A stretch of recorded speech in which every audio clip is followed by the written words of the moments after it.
বাংলায় প্রচুর এমএলএ আছে আপনার মতো অসভ্য নিচ্চড় ছোট লোক এমএলএ আমি আর এই মুহূর্তে কাউকে দেখিনি।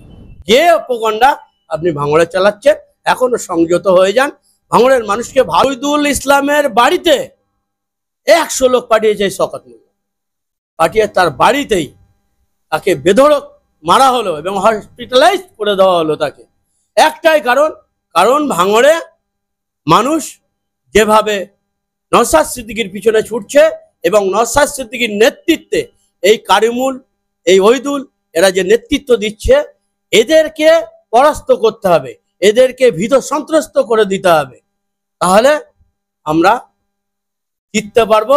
নইলে আইএসএফ এর কাছে আমরা জিততে পারবো না। ভাঙড়ে তৃণমূল কংগ্রেসের কাছে মানুষ নেই, এই জন্য ভয়ে তৃণমূল হেরে যাওয়ার ভয়ে এই ওহিদুল ইসলামের মতো কারিমুলদের মতো বা ইন্ডিয়ান সেকুলার ফ্রন্টের সৈনিকদের উপর প্রত্যেকটা মুহূর্তে আঘাত করছে।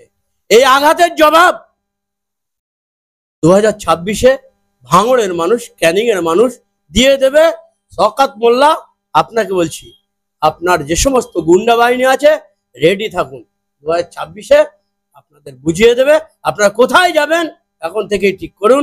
কোনো দাদা কোনো দিদি আপনাদের রক্ষা করতে পারবে না, কারণ নেতৃত্ব কথা শুনবে না।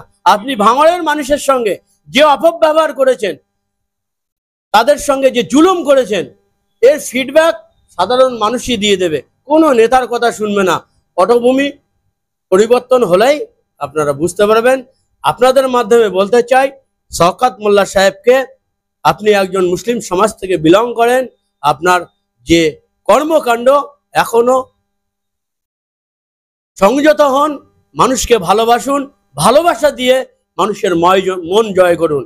এইভাবে পলিটিক্স চলে না, গুন্ডাগিরি করে পলিটিক্স চলে না। বাংলায় প্রচুর এমএলএ আছে আপনার মতো অসভ্য নিচ্চড় ছোট লোক এমএলএ আমি আর এই মুহূর্তে কাউকে দেখিনি। যে প্রোপাগান্ডা আপনি ভাঙড়ে চালাচ্ছেন এখনো সংযত হয়ে যান।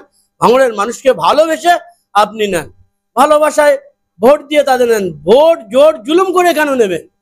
মানুষের অধিকার কেন আপনি হরণ করবেন? এই অধিকার হরণ করবেন, শিক্ষা নেন। আমরা তো দেখেছি,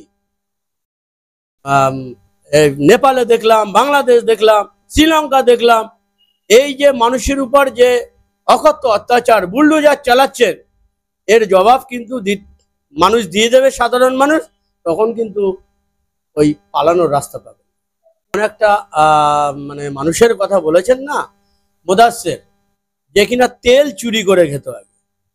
ওর প্রফেশনটাই ছিল তেল চুরি করে বিক্রি করত। সেখান থেকে রাজনীতিতে এসে আজকে লাভ বাড়ি বানিয়েছে। ক টাকা একটা প্রধানের ক টাকা ইনকাম বলবে? এখন লোন নিয়ে করেছি। তিনি প্রথম কথা ক টাকা ইনকাম করেন, আজকে লাভ বাড়ি থেকে শুরু করে সমস্ত কিছু। এবং একটা জিনিস তিনি নিজেও স্বীকার করেছে, বেশ কয়েকদিন আগে আমি মিডিয়ার মাধ্যমে দেখছিলাম আরাবুলের বিরুদ্ধে, যে একসময় তো এই ভাঙড়ে তৃণমূলের ফুল ফুটিয়েছে তো আরাবুল। শওকত কোথায়? শওকত তো তখন সিপিএম এর ক্যাডার বাহিনী। শওকত তো কি বলবো, হারমাত। ওরা যখন যেখানে সময় পাবে চলে যাবে। এই দিদি লাথি মারলে দেখবে ওরা বিজেপিতে চলে যাবে, ওদের কোনো পার্টস নেই শওকত মোল্লার মতো লোকের। তো যখন আরাবুল ভাঙড়ের দায়িত্ব ছিল, এমএলএ ছিল, ওই মুদাসসির বলছে 25 লাখ টাকা দিতে হয়েছে আমাকে প্রধান হতে গিয়ে।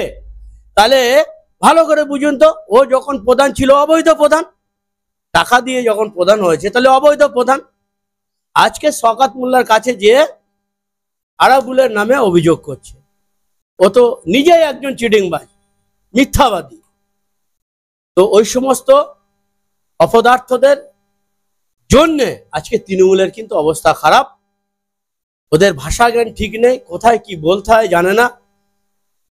ওদের দিই মুখ্যমন্ত্রী মমতা বন্দ্যোপাধ্যায় 26-এ বৈতরণী পার হবে, কিন্তু ভাঙড়ের মানুষ, ক্যানিং এর মানুষ সেটা মেনে নেবে না। যোগ্য জবাব 26-এ দিয়ে দেবে। ওসব শওকত মুদাসসির ঝড়ের মতো উড়ে যাবে। বিধায়ক হিসেবে কলঙ্ক মনে করি, বাংলার বিধায়ক হিসেবে আমি ওকে কলঙ্ক মনে করি। বিধায়ক হওয়ার যোগ্য নয়, ও একজন সন্ত্রাসী, নটোরিয়াস ক্রিমিনাল। সবাই জানে বিধায়ক বলে আমি মানতে নারাজ। তারপরে যে কথাটা বললেন, এই যে এআইটা উঠেছে, এআই ছবি দিয়ে বিভিন্ন মানুষের বিভিন্ন রকম সোশ্যাল সাইডে যে কর্মকাণ্ডগুলো করছে, আমি সবাইকে অনুরোধ করব এই সমস্ত কাজ থেকে বিরত থাকার জন্য। কারণ আপনার পরিচয় আপনার ব্যবহার, আপনার ব্যবহারের উপরে আপনার পরিচয় নির্ভর করে, আপনার বংশের পরিচয় নির্ভর করে। আমি সকলকেই বলবো, সে তৃণমূল কংগ্রেস হোক, আইএসএফ হোক, আর যে দলই হোক না কেন, তাদেরকে সংযত হতে বলবো। রাজনৈতিকভাবে তাদের যোগ্য জবাব দেওয়া উচিত। এরকম মানে এআই ছবি বা বিভিন্ন রকম প্রোপাগান্ডা দিয়ে কাউকে ব্যক্তি আক্রমণ করা, আমি পক্ষপাতী নয়। যে বা যারাই করছে আমি তাদেরকে সংযত হতে বলবো। রাজনীতি করতে এসছেন, রাজনৈতিকভাবে তাদের জবাব দেবেন, এটাই আমি সকলের কাছে আশা করব। শান্ত থাকবেন, সবাই সুস্থ থাকবেন, এবং যারা জুলুমকারী তাদের বিরুদ্ধে রুখে দাঁড়াবেন, এটাই সকলের কাছে কাম্য। আমার